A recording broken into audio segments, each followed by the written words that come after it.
Fala pessoal, Alessandro Loyola aqui e bem-vindo à primeira aula do nosso curso sobre o que é conservadorismo. Nessa aula eu vou te apresentar alguns referenciais teóricos que são importantes para que você entenda o desenrolar das próximas aulas. O termo conservadorismo, ele se confunde bastante com a própria definição e percepção que a gente tem sobre o que é ser de direita.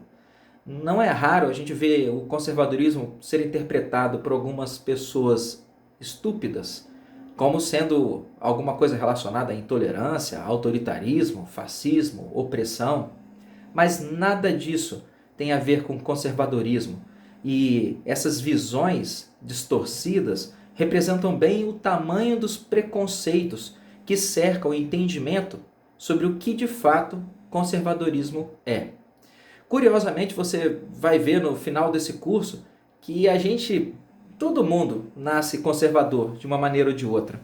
E muito antes do que uma parte do espectro político, a gente poderia considerar o conservadorismo como sendo quase que uma filosofia de vida, um jeito de ser.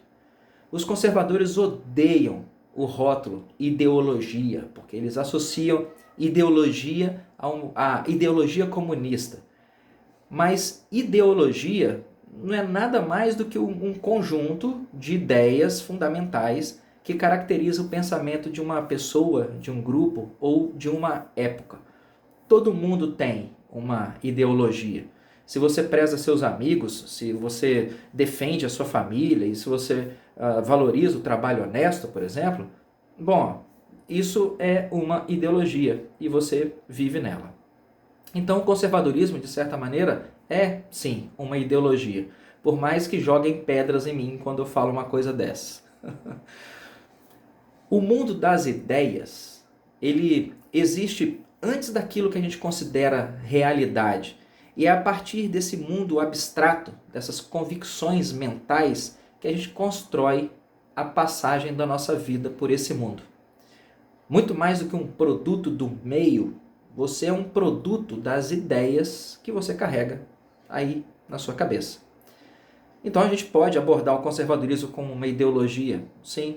A gente pode abordar o conservadorismo porque ele como uma ideologia porque ele se trata de um grupo bem específico de ideias ajuntadas que muitas pessoas compartilham, muitas vezes sem saber conscientemente disso.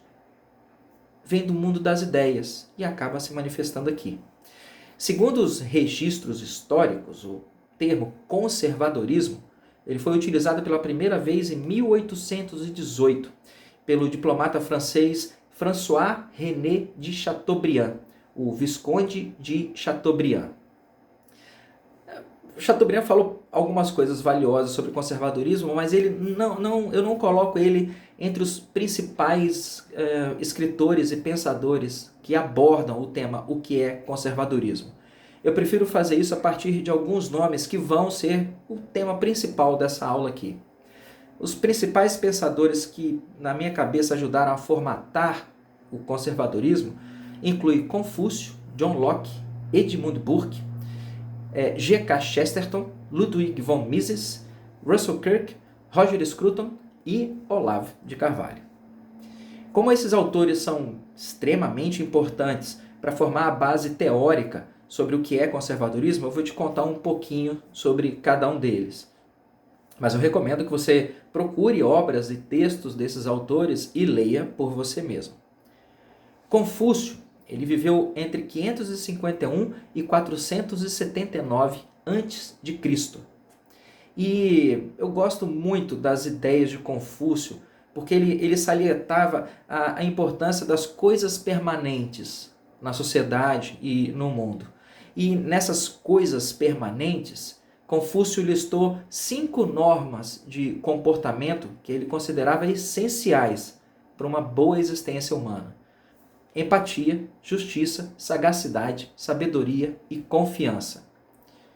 Nos escritos de Confúcio, é possível você perceber nele um grande defensor dos valores familiares, da educação e da estabilidade social.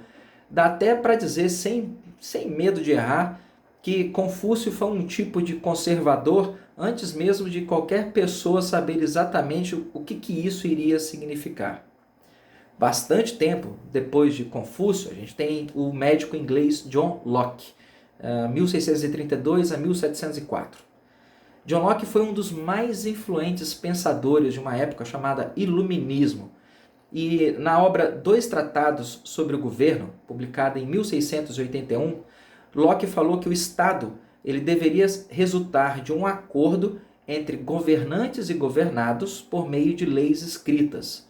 Isso para a gente parece uma coisa básica hoje em dia, mas naquela época isso era quase revolucionário.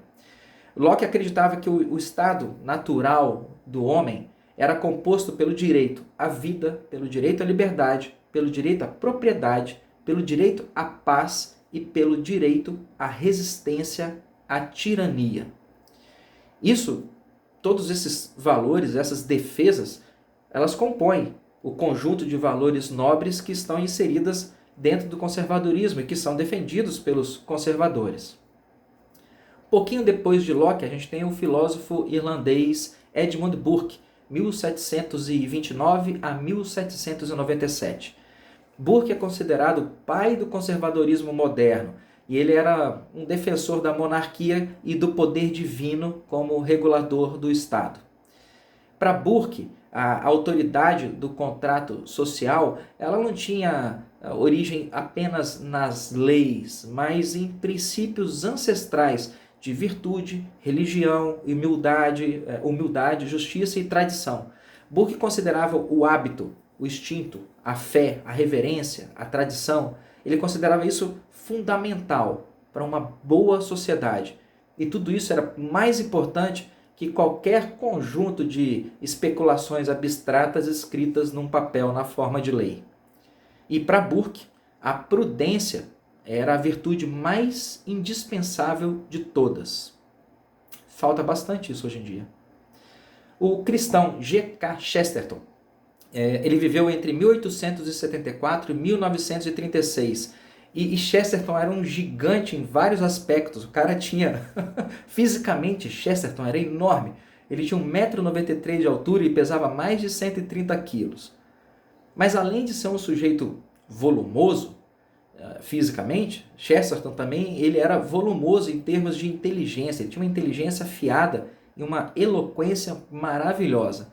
Ele escreveu mais ou menos uns 80 livros, várias peças teatrais, centenas de poemas, contos e milhares de ensaios. O cara era um escritor bem prolífico.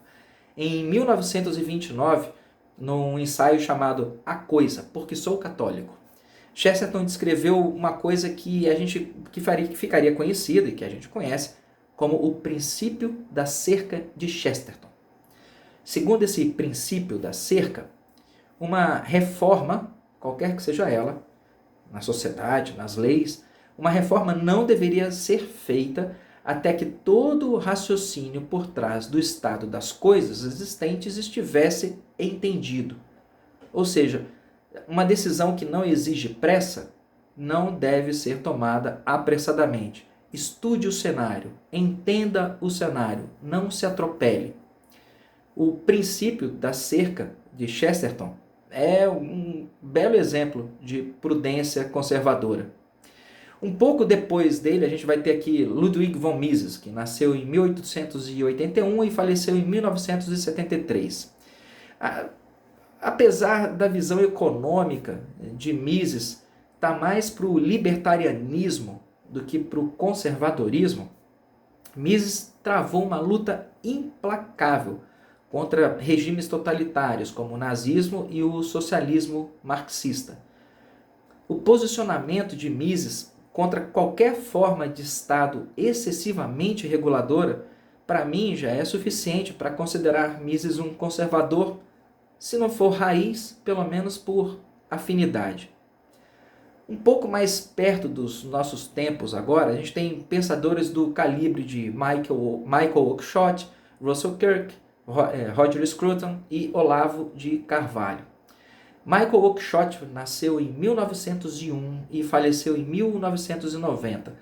Alguns críticos afirmam que Oakeshott nunca descreveu claramente as doutrinas políticas dele, que ele nunca foi um conservador de verdade, mas isso é uma mentira sem tamanho. Oakeshott escreveu e publicou em 1956 um livro chamado Ser Conservador. E ele foi bem explícito no livro para descrever que conservador é o sujeito que prefere o familiar ao desconhecido, o comprovado ao duvidoso, o conveniente ao perfeito, o suficiente à superabundância. Ou seja, o conservador é um cara meio desconfiado, crítico, mas ele é sempre extremamente prático e pragmático. Oakeshott considerava que a função do Estado e da política era permitir que as pessoas vivessem juntas à luz de suas diferentes histórias e tradições, mas só até um certo ponto.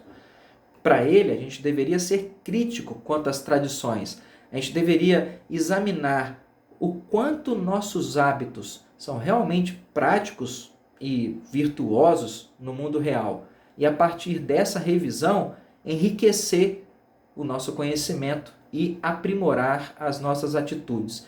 Esse tipo de defesa da tolerância e do aperfeiçoamento contínuo, isso é bastante semelhante ao que John Locke propôs lá no século XVII. E esses princípios também estão, como você vai ver nas aulas seguintes, no núcleo duro da filosofia / ideologia conservadora. O historiador Russell Kirk, esse cara é um dos meus autores preferidos. Tem um livro dele chamado A Política da Prudência, que é simplesmente imperdível. Kirk defendia que o cristianismo e a civilização ocidental eram duas coisas indissociáveis e que por causa disso, quando a fé religiosa decai, a cultura também se rebaixa. Quanto pior a fé de um povo, pior a arte e a cultura que ele produz. Nesse livro que eu falei, A Política da Prudência, Russell Kirk ele listou os famosos 10 princípios do conservadorismo, que daria para a gente poder resumir dessa maneira: moralidade transcendente, liberdade, tradição, costumes, continuidade, autocontrole, prudência, voluntarianismo, diversidade e, eu gosto desse último, a noção de imperfeição dos sistemas ideológicos que construímos.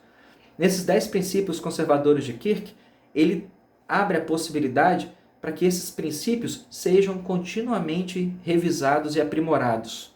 E o aprimoramento contínuo, a melhora do caráter das nossas atitudes, é um valor conservador.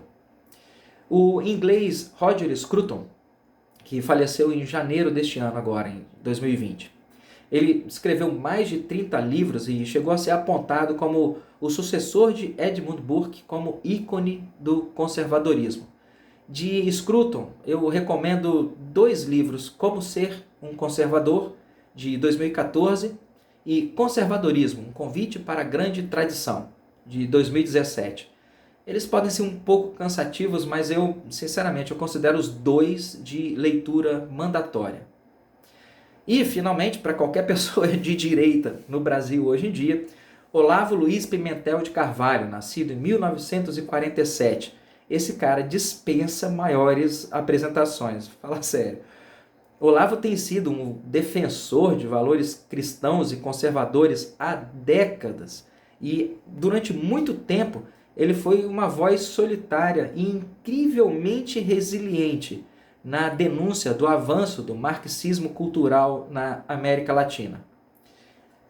Entre a montanha de coisas que o Olavo de Carvalho já escreveu, eu recomendo que você leia A Nova Era e a Revolução Cultural, de 94, O Jardim das Aflições, de 95, O Imbecil Coletivo, de 96 e O Mínimo que Você Precisa Saber para Não Ser Idiota, de 2013. Esse último, então, tire escamas dos seus olhos, vai por mim. Ainda que ele seja considerado polêmico por muitas pessoas, Olavo certamente deve figurar entre os maiores gênios que esse país já teve. Quer você goste dele ou não, ele é um gênio. A partir do estudo de todos esses autores notáveis aí que eu citei, dá para perceber que os rascunhos mais modernos daquilo que a gente passou a identificar como conservadorismo, eles foram apresentados talvez pela primeira vez de um modo mais formal por Edmund Burke, lá no século XVIII. Essa civilização que a gente vive, essa civilização ocidental, ela se apoia em um tripé, em 3 pontinhos, né?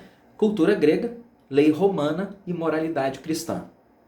De uma maneira bem semelhante a isso, o conservadorismo clássico de Edmund Burke, ele se apoiava também num tripé: monarquia, igreja e tradição.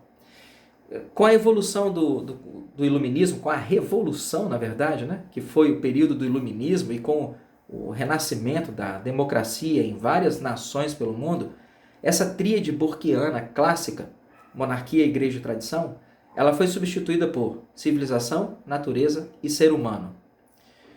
Esses conceitos de Burke, os pilares clássicos de Russell Kirk, né, os 10 princípios, isso tudo continua sendo aprimorado, recebendo a colaboração das bagagens e das experiências históricas que a gente vai passando.